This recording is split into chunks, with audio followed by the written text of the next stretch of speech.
aming sabot dalangin sa ngalan ni Jesus. Amen. Okay, so, kasi marami na tayo, usually naman, kapag ka nagdala ako ng tao, meron talaga toolbox meeting. Pero, kapag konti lang kami, hindi na ako nagagaling ko. Kasi, Marami. marami na. Kaya, kailangan na, saka yung iba bago kasi. Kaya, ganun. So, ang pinakauna nating agenda is, yung rules and regulations mo dito sa loob. Sa loob ng subdivision is talagang bawal magingay. Kasi kaya nga rest house bawal ingay. Lalo na Sabado. Pero ngayon, yung usual na ginagawa natin Monday to Friday, pwede natin gawin ngayong Sabado at saka Linggo. Kasi kumuha kami ng permit na.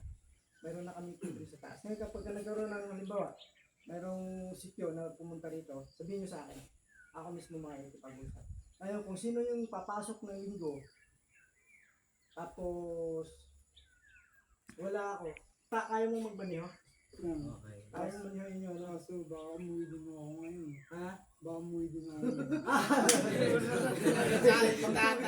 Dito. Ang 2 weeks ko na rin. okay, sige. So ganito, kapag kami papasok ng Linggo, papasok si Tatan. Ako kasi pag Linggo talaga may obligasyon ako. May obligasyon ako. So, yun ha, bawal po tayong pakalat-kalat kung saan-saan. Bawal na nakatsinilas. Alam na po ng admin yun. Inuulit ko lang. Pangalawa, laging dadalhin yung gate pass ninyo. Laging dadalhin ninyo. Kasi, yun yung identification natin. Wherever we go, meron tayong ID lagi. Ano man mangyari? Ano mang mangyari. Actually, kinain yung nawong kay. Ha? Kinanglan. Hindi Oo, yun. huwag yung kalimutan. Basta yung ID niya, yung picture niya, hindi yung picture ng iba. Okay. Panatilihin natin malinis yung area natin. Yan yung ano natin ngayong araw. Doon tayo napapansin eh. Oo. Doon Kasi tayo ang kalat daw napapansin ng na area natin. mga nakakataas sa atin, tapos yung may-ari. So, Oo. bawat trabaho natin, bawat area natin, before we go, Linis. linis. Yun na lang yung saan kayo na area. Kaya katulad namin, dun sa amin na area, kami talaga yung maglilinis. Yes. Bawat area natin, kailangan natin Kanya-kanya malinis talaga linis. natin. Kanya-kanya linis. Yan yung linisin natin. Okay po ba tayo doon?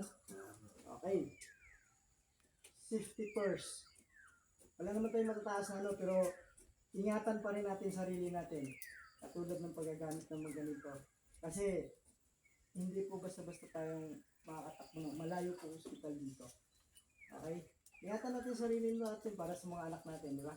Para sa mga kapatid natin. Di ba? Okay. Tapos panglima, pag kumuha kayo ng gamit doon sa office o sa stock room natin, pakibalik. Pakibalik. Ha? Pag kumuha kayo, pakibalik. Kahit anong gamit, pakibalik. Para kinabukasan may magagamit tayo ulit. Okay? Bawal maglabas kahit anong gamit pag walang pull out. Tulad niya. Tulad nito. Kaya maiwan yan, wala kayong magagamit. Kasi maiwan to kapag magkakaroon to, makukumbis ka to. So kung gusto niyo ilabas, pull out tayo. Kanina ba? Asa niyo to eh? Bago maglabas ng Sa buligan lang yan. sa budigan niya. Sabihin niyo na sa akin, halimbawa, mayroon kang ilalabas na para hindi tayo pare-pareho maharang doon. Okay? Pinaka-importante sa lahat, respeto sa bawat isa. Huwag niyo iwawala yun. Respeto sa bawat isa. Wala sa posisyon yan, foreman ka man, labor ka man, engineer ka man, respeto sa bawat isa. Importante sa lahat. Yun po yung pinaka-importante sa lahat. Igalan niyo yung trabaho niya, igalan yung trabaho niya, igalan yung trabaho kung may kanya-kanya tayong trabaho.